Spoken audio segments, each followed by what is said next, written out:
우리 삶은 그냥 만들어지지 않고 이런 가르치는 멘토들에 의하여서 만들어지고 있다는 거죠.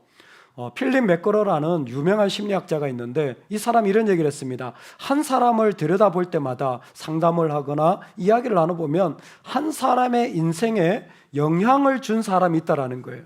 그것을 그는 인생의 중심 인물이라고 표현했습니다. 한 사람의 가치관, 결정, 이유 그런 것들을 만들도록 도와주는 인생의 그 중심 인물들이 있는데 한 사람마다 5명 정도의 중심 인물이 있다고 합니다. 그러니까 나를 만들어가는 내 주변에 5명 정도의 아주 많은 영향을 미치는 사람이 있다는 거예요. 가까이 있는 사람일 수도 있고 심지어 어떤 사람은 온라인이나 유명한 연예인이나 등등의 사람들이 있을 수 있어요. 지금부터 한번 여러분 세워보시기 바랍니다. 나한테 가장 영향력을, 내가 가장 나의 생각과 결정이나 나의 마음에 많이 와닿는, 내가 많이 생각하게 되는 5사람은 누구일까? 여러분 한번 생각해 보세요. 첫 번째, 그냥 마음으로 생각해 보세요. 첫 번째, 가까울 수도 있고 멀을 수도 있습니다. 알 수도 있고 모를 수도 있어요. 상관없어요. 두 번째, 생각하셨어요? 예, 오케이. 세 번째, 하셨어요? 끄덕끄덕끄덕, 끄덕끄덕끄덕. 예. 네 번째, 있을 수도 있고 없을 수도 있는데 네 번째 해보겠습니다. 있어요? 끄덕끄덕. 네 번째까지. 예, 다섯 번째, 있어요? 5번째. 자, 그러면 제가 질문 던지겠습니다.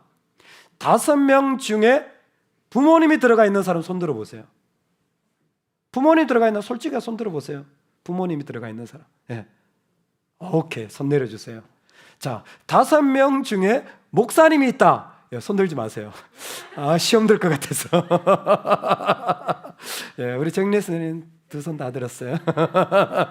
예, 사랑합니다. 축복합니다. 예.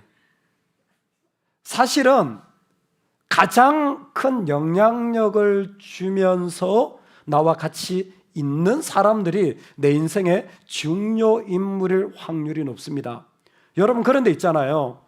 과연 멘토, 즉 나에게 영향을 주는 분들이 내가 무슨 영향을 받아야 되느냐를 여러분들은 잘 판별하시고 구별하셔야 합니다. 예를 들어서 부모님이라고 다 좋은 영향력을 주는 것은 아닙니다.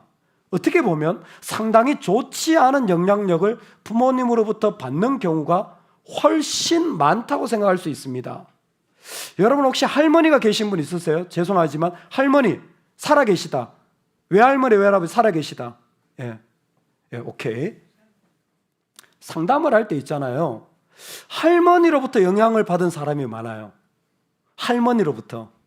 그런데 할머니로부터 영향을 받은 경우는 거의 대부분, 다는 아닙니다. 많은 경우 나쁜 영향을 받아요. 좋지 않은 영향을 많이 받아요. 그때는 할머니를 의지했는데 사실은 할머니로 말미암아 내 삶이 어려워진 경우 많아요. 이런 경우는 부모님이 돌보지 않고 할머니가 돌본 경우가 많아요. 그럴 때는 인생의 그 자리가 케어를 받은 것 같지만 오히려 텅 빈 상태로 자란 경우가 많습니다. 의외죠? 나는 많은 영향력을 받았다고 했는데 좋은 것만 받는 것은 아니라는 겁니다. 사실 가까이 있는 형제라고 좋은 것만 주고받는 건 아니에요. 더 나쁜 것을 내가 받을 수도 있습니다.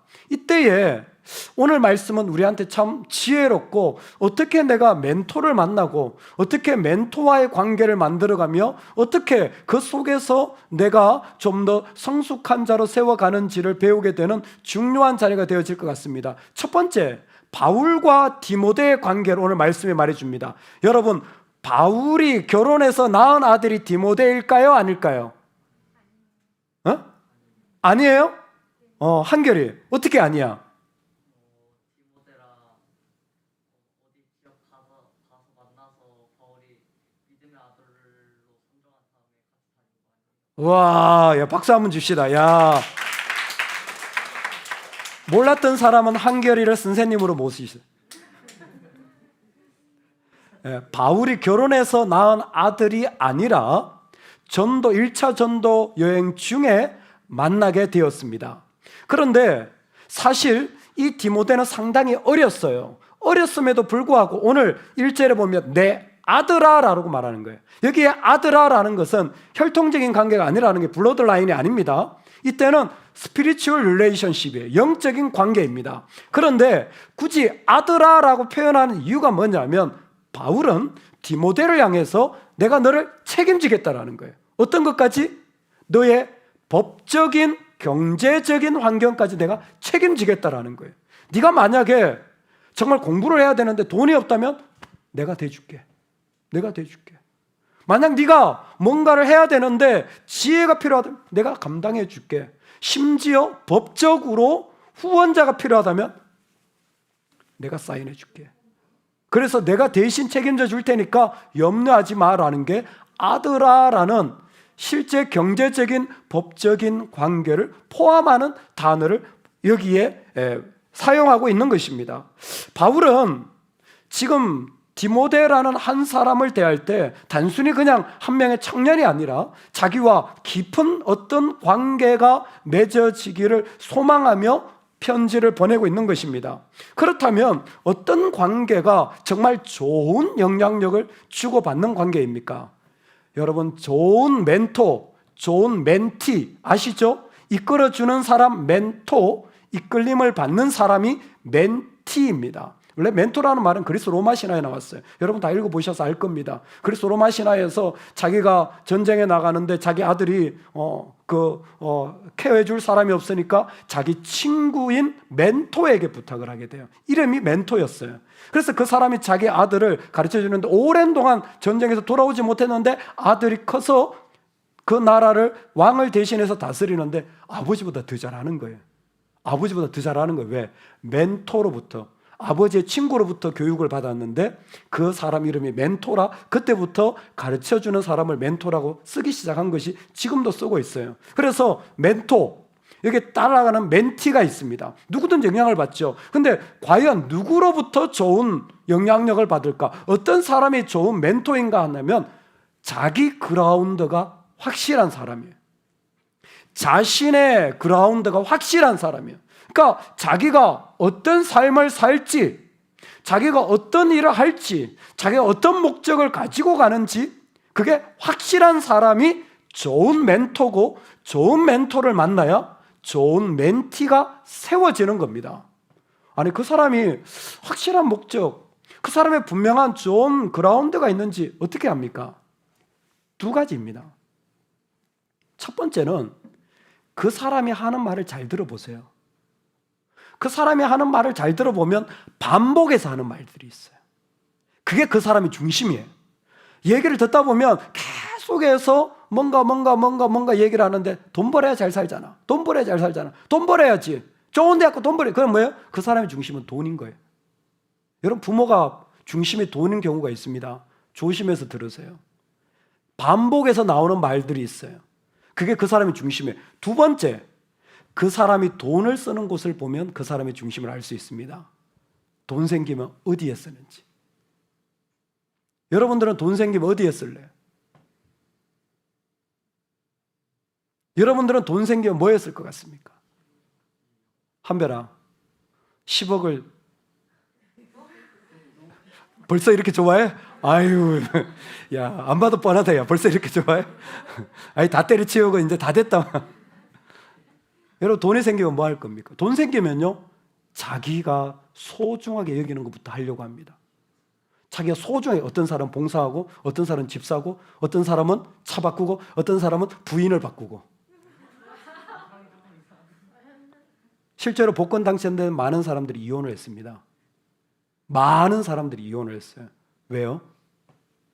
그 사람에게 돈이 생겨보니까 자기가 드러난 거예요. 가장 좋은 그라운드는 은혜를 가지고 있는 사람이에요. 은혜를 가지고 있는 사람입니다. 무슨 일이 있어도 계속해서 은혜를 베풀고 은혜를 구하는 그 그라운드가 제일 좋은 거예요. 이 세상에 다른 건 사라져도 은혜는 사라지지 않습니다. 하나님이 계속 공급해 주시기 때문에 완벽한 멘토는 없습니다. 근데 그 사람이 건강한 멘토가 될 수 있는 방법은 뭐냐면 그 사람이 하나님으로부터 은혜를 받으면 그 사람도 채워져요. 그런 사람을 만나면 계속해서 그 은혜가 흘러나오기 때문에 그렇습니다. 그래서 너는 그리스도 예수 안에 있는 은혜 가운데서 강하고, 얼마나 많은 얘기를 할 수 있겠습니까? 그런데 바울은 지금 뭘 보냐면 디모데가 천성적으로 수줍음이 많은 사람이에요. 이 사람이 원래 부끄러움이 많은 사람입니다. 그런데 앞에 리더로 서야 되는 사람이에요. 천성적으로 내성적이고 좀 소심하고 있잖아요. 부끄러움을 많이 타는 사람 있잖아요. 우리 강승희 선생님 딱 부끄러움이 많잖아요. 어떻게 할지를 몰라. 여러분, 성격적인 한계가 있습니다. 내성적이고 수줍고 사람들 앞에 못 서고, 우리 모두가 다 성격적인 한계가 있어요. 나는 하고 싶은데 또 눈치를 많이 보는 사람들이 있어요. 옆에서 안 하면 나도 안 해. 뿐만 아니라 어떤 사람은 눈치 없이 그냥 무조건 고 하는 사람도 있습니다. 이때에 멘토는 뭐합니까? 중심을 딱 잡아주는 거예요. 중심을 딱 잡아주는 거예요. 어떻게 서야 할지 중심을 잡아주는 겁니다. 그 그라운드가 뭔지 뭐예요? 은혜로 서라는 거예요. 은혜의 그라운드로 세움 받으라는 겁니다. 여러분, 좋은 멘토는 은혜 위에 나를 세워주는 사람이에요. 은혜 위에 나를 세워주는 사람이 가장 좋은 영향력 있는 사람입니다. 저와 여러분에게 이와 같은 사람이 있기를 주의 이름으로 축원합니다. 아멘. 이 멘토를 통해서 은혜 위에 서 있는 사람이 나를 그렇게 세워주고 그 위에 세워주는 그 한 사람을 통하여 내가 살아갈 때, 그러면 뭘 트레이닝을 받아야 됩니까? 여러 가지 많은 트레이닝이 필요합니다. 특별히 멘토라고 했을 때 전문적인 영역이 꽤 많습니다. 공부를 하는 영역도 있고, 기술을 가지고 있는 영역도 있고, 어떤 프로그램을 하는 영역도 있고, 자기 나름대로의 다양한 그런 어떤 멘토들의 모습이 있습니다. 근데 오늘 말씀을 한번 보면 뭐라고 말하냐면, 또 내가 많은 정인 앞에서 내게 들은 바를 충성된 사람에게 부탁하라. 그들이 또 다른 사람을 가르칠 수 있으리라.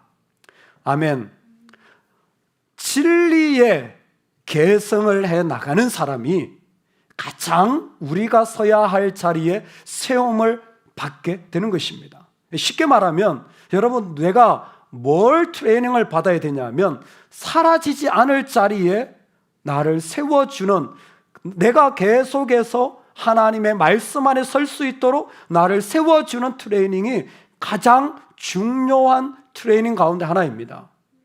여러분, 말씀을 어떻게 듣는지 모르겠어요. 저는 중고등부 때 이 경험이 있습니다. 저희 부모님 교회를 안 다니셨어요. 교회를 안 다녀서 저는 교회 나갈 때 성경책이 없었습니다. 그래서 성경책을 항상 친구 집에 가서 빌려서 가져가야 됐어요. 살 돈도 없거니와. 그래서 친구 집에 가서 항상 빌려서 했는데 제일 힘든 게 뭐냐면 헌금이 없었어요. 당시에는 50원, 100원 이렇게 헌금했는데 저희 부모님은 저한테 돈을 주질 않으셨어요. 제가 고등학생 되도록 헌금할 돈이 없었어요. 그래서 친구한테 항상 헌금을 빌려서 했어요. 사실 그 친구가 알고 항상 헌금을 줬어요. 주일학교 때부터 헌금할 시간이 되면 동전을 2개 준비해 와가지고 하나를 저한테 이렇게 밀어줘요. 그러면 제가 그거 가지고 헌금했어요. 전 돈이 없으니까 헌금할 수가 없었어요. 그런데 중고등부에 예배를 드리는데 목사님이 말씀을 이렇게, 나이가 많으신 목사님이셨어요. 목사님을 전해주시는데 깜짝 놀랐어요. 제 친구 중에 이렇게 같이 예배를 드리는데 목사님 아들이 있었어요. 그 내 친구였어요. 나이가 같았어요. 야, 그 친구는 목사님 말씀을 안 듣더라고요. 목사님 아들인데.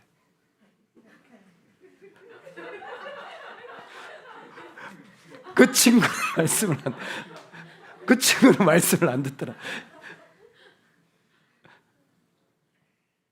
제가 어릴 때 그때 적잖이 충격을 받았어요. 아니, 목사님 말씀이 너무너무 귀하고 좋은데 어떻게 아들인 제가 안 들을 수가 있지? 지금은 다 나이가 50이 됐잖아요. 그 친구가 하나님에게서 마음이 많이 멀어져 있더라고요. 목사님 아들인데. 왜요? 어릴 적부터 멘토로부터 트레이닝을 받지 않은 거예요. 가장 좋은 멘토가 계셨는데 그 친구는 트레이닝을 받지 않은 거예요. 반대로 저는 지금도 그 친구의 아버지에게 당연히 스승의 날이면 전화 드리고요. 1년에 몇 번씩 전화를 드립니다. 제가 어려울 때 목사님 기도해 주세요. 어떻게 해야 될지 모르겠어요. 그럴 때마다 저 멀리서 기도해 주고 마음을 나눠주는 게 얼마나 중요한지 몰라요. 기술적인 거 열심히 하는 거 그건 하면 돼요. 그런데 어떤 엣지에 가면 선택할 수가 없는, 분별이 안 되는 자리가 있어요. 그때 멘토의 지혜는 결정적인 경우가 많습니다. 그때 나를 세워주고 일으켜줘서 그게 낭떠러지에 떨어지지 않도록 힘을 주는 거예요. 제가 초등학교부터 저희 목사님 되어주셨고 지금도 저희 목사님 되어주셨어요. 우리 교회도 한번 오셨었어요. 그런 목사님이 저에게는 여러분이 계시다는 게 감사할 뿐입니다. 진리로 나를 세워주는 자, 진리로 나를 일으켜주는 자, 진리로 나를 깨우쳐주는 자가 너무너무 중요한 거예요. 청년부에 올라가 성경 공부를 하는데 당시에는 목사님 너무 바쁘셔가지고 힘드시고 청년부 성경 공부를 청년부 선배가 하셨어요. 청년부 선배가 하셨는데 나는 19살 이제 막 졸업해서 갔는데 청년부 선배는 몇 살이었냐면 34살이셨어요. 뭐 선배가 아니라 그 형님 수준이었죠. 14살 나이가. 근데 그분이 성경 공부를 하셨는데 아직도 기억납니다. 아브라함이 갈대아 우르를 떠날 때를 아니 성경책을 펼치면서 설명해 주는 거예요. 그때 설명을 지금도 기억하고 있어요. 그 선배가 얘기를 해 주었습니다. 하나님을 떠날 때 믿음으로 나갈 때는 확실하게 나가야 된다. 확실하게 나가지 못하면 계속 끌려다닌다. 성경을 펼쳐서 같이 나눈 그 가르침이 지금도 남아 있습니다. 왜? 진리니까. 그래서 어떤 삶을 할 때 하나님 앞에 믿음으로 확실하게 예배하든지 하나님 앞에 확실하게 살든지 지금 끌려가고 있는 거 아니야? 지금도 저한테 울림이 있어요. 끌려다니면 안 되지. 내 인생이 하나님 앞에 나갈 때 왜 미지근하게 이렇게 저렇게 하는 둥 마는 둥해. 예배를 드리려면 마음을 다해서 하나님께 섬기려면 온 충성을 다해 확실하게 나가야지. 평생 끌려다니지. 그 사람이 누굽니까? 조카 롯이에요. 아브라함의 발목을 붙잡고 끊임없이 그 갈등의 원인이 된 거예요. 처음에 확실하게 하지 못한 것들이 계속 인생에 남아있는 겁니다. 여러분 오늘 우리를 진리로 세우는 것이 너무너무 중요합니다. 내가 서지 못하더라도 하나님은 우리 주변에 세워주셨어요. 여러분 트레이닝을 받으시기 바랍니다. 지혜를 구하시기 바랍니다. 그래서 내가 하나님 앞에 어떻게 살아가야 되는지, 내 자세가 어때야 되는지, 내 태도가 어때야 되는지, 내가 어떤 모습으로 서야 되는지를 끊임없이 물어보고 대답을 얻고 그와 같이 살아가는 게 너무너무 중요한 거예요. 결론입니다. 여러분 정말 은혜로 자기를 세우는 그라운드가 있는 사람이 좋은 멘토예요. 그래야 나도 은혜로 서는 그라운드를 가질 수 있게 되어집니다. 그럴 때 그 사람이 나를 진리의 계승자로, 즉 진리 가운데 서도록 나를 계속 만들어주는 겁니다. 이게 얼마나 중요한 인생의 바퀴인지 몰라요. 그랬을 때 그 사람이 멘토십을 받으면, 멘토링이라고 하죠. 좋은 영적인 관계를 5명이 아니 10명이 몇 명인지 모르겠습니다. 둘러진치면 그 사람이 가능한 삶이 있어요. 그게 뭔지 아세요? 고난이 와도 지나갈 수 있는 힘이 생깁니다. 고난이 와도 기꺼이 지나갈 수 있는 힘이 생겨요. 그래서 멘토가 중요한 겁니다. 어떤 어려움이 오더라도 바울은 지금 뭐라고 말하냐면 디모데에게 너는 나와 함께 고난을 받으라. 고난에 참여해라. 고난받는 길을 걸어가자라고 말하는 거예요. 여러분 힘든 일, 아픈 일, 어려운 일 우린 다 피하고 싶어요. 근데 영적인 관계가 두터운 사람들은 그게 아무리 힘들어도 기꺼이 지나갈 수 있는 겁니다. 기꺼이 지나갈 수 있는 거예요. 나와 같이 맺어진 줄들이 많으면 성경에서는 삼겹줄이라고 합니다. 줄 하나는 딱 끊어지지만 줄 3개는 쉽게 끊어지지 않는 거예요.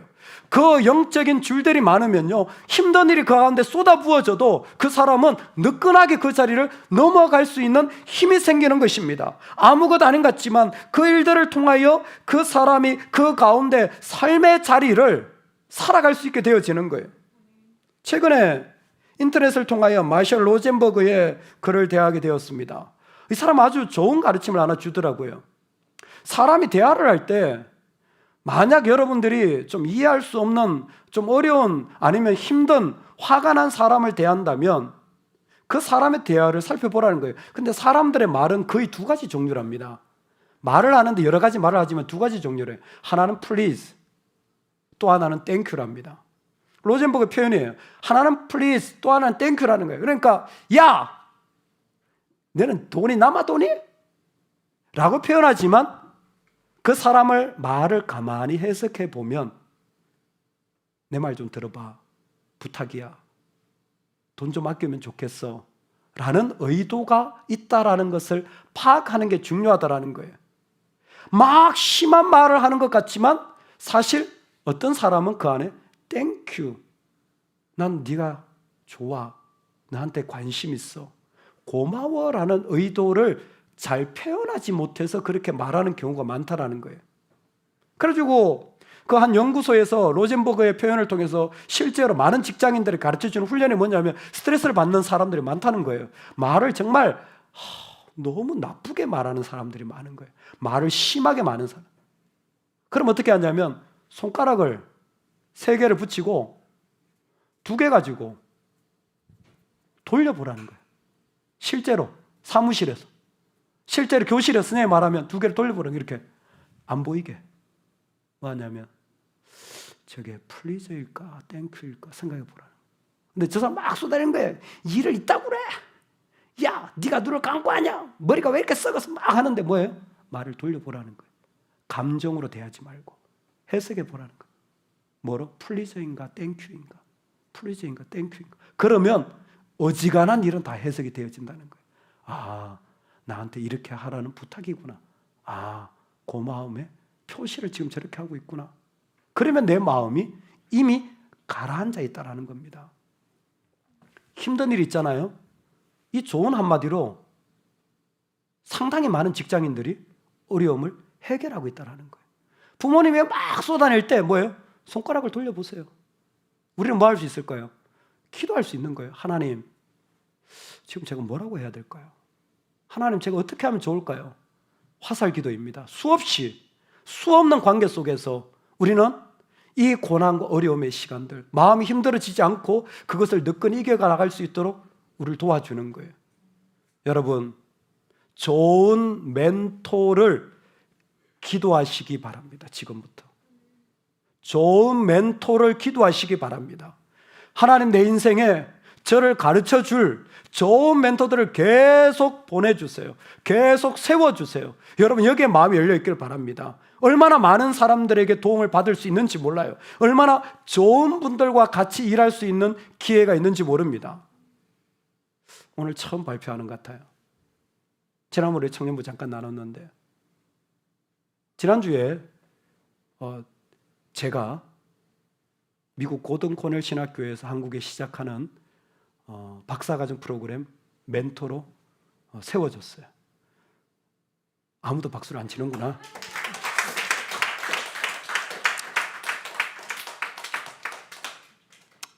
고마워. 사실은 고민을 많이 했습니다. 제 건강 문제도 있고 시간적인 것 때문에. 그래서 제가 다른 분을 소개를 했어요. 그리고 저는 빠졌습니다. 문제는 거기서 발생했어. 제가 소개한 그분이 전 목사님 안 하면 자기도 안 하고 전 목사님 하면 자기도 하겠다. 이렇게 나온 거예요. 그래서 저한테 선택의 여지가 없이 제가 추천했다라는 이유 때문에 들어가게 되는데 개인적으로 영광스럽게 생각합니다. 근데 딱 들어갔더니 고든 코넬 총장님, 여러분 모르시겠지만 설교하기 헤더 라빈스를 유명합니다. 강해 설교라는 처음 시작하는데 그분의 체어를 이어받은 닥터 제프, 그 다음에 닥터 커리 스피리추얼 포메이션 하는 영적인 것을 만들어가는 이분들이 교수로, 그리고 한국에 있는 목회자는 유기성 목사님이라고, 분당인가요? 거기가 정확히 어디 있죠? 예, 예? 선한 목자교회가 어디 있죠? 위치가 잘 모르겠습니다. 하여튼 저 아래 동네에 있어요. 일산이 좋은데 저 밑에 있어요. 그래서 유기성 목사님, 조정민 목사님, 한국에서는 그분들이 어드바이저로, 그리고 저하고 제가 추천한 목사님이 멘토로 함께 팀으로 한국에 있는 목사님들을 가르치고 섬기는 기회를 가지게 되었습니다. 이제 박사 과정에 있고 1년을 하면 수료하고 2년을 하면 2년 차로 들어가는 과정인데 제가 그때 이 과정을 기도하면서 드는 생각이 이겁니다. 내가 멘토가 필요한 사람인데 멘토가 되었구나. 이제 책임져야 되는 거예요. 목사님들을 가르치는 목사가 된 거죠. 그런데 이 일을 통하여서 더 필요한 게 뭐냐면 저는 그분들로부터 더 많은 것을 배울 수 있다라는 기대감을 가지고 있습니다. 물론 제 것을 줄 수도 있죠. 제가 공부한 것을. 그런데 함께 그분들로부터 많은 것을 배울 수 있으리라는 기대가 되어져요. 제가 원하기만 한다면. 제가 안 배우려고 하면 하나도 안 배우죠. 배우려고 한다면 많이 배울 수 있는 기회가 될 것 같습니다. 여러분 똑같다고 생각해요. 스피릿 교회에서 배우려면 정말 많이 배울 수 있습니다. 하나님이 좋은 멘토들을 이미 여러분 곁에 많이 두셨습니다. 마음을 열고 기도한다면 내 인생을 어떻게 하나님 앞에 아름답게 만들어갈 수 있을지 함께 기도하고 책임지며 굴러가는 관계로 같이 갈 수 있습니다. 아니 어떻게 기도했는데 그 다음을 해나가야 될지 몰라요. 두 번째는 기도 부탁을 하는 겁니다. 여러분 하나님한테 나한테 멘토를 달라고 기도할 뿐만이 아니라 기도 부탁을 하세요. 그게 멘토를 만드는 제일 좋은 방법이에요. 누구든지 기도 부탁을 받으면 감사하고 기도해 주게 됩니다. 기도하잖아요. 영적인 관계가 맺어지기 시작해요. 영적인 선이 생깁니다. 내가 기도한 사람은 그 사람이 나한테 아무것도 안 해줘도 계속해서 관심을 가지고 영적인 자녀처럼 여기며 계속한 그 사람을 향한 사랑이 가게 돼요. 그러니까 기도 부탁을 하세요. 어렵습니까? 기도해 주세요. 갈등이 됩니까? 기도해 주세요. 이런 일이 있습니까? 기도해 주세요. 직장에 기도해 주세요. 저는 기복신앙을 안 좋아해요. 하지만 모든 일이 있을 때마다 기도하는 건 너무너무 지혜로운 거라고 생각을 합니다. 왜 중요한 일이 있을 때 기도 안 하십니까? 기도 부탁을 하세요. 하나님께 기도하고 기도해 주세요 할 때 우리는 영적으로 하나 되어진 관계로 걸어가서 세상에 살 수 없는 소중한 믿음의 관계를 함께 이뤄가는 거예요. 그럴 때에 우리가 든든하게 함께 이뤄갈 수 있는 공동체가 되는 것입니다. 멘토가 있어야 바퀴가 굴러갑니다.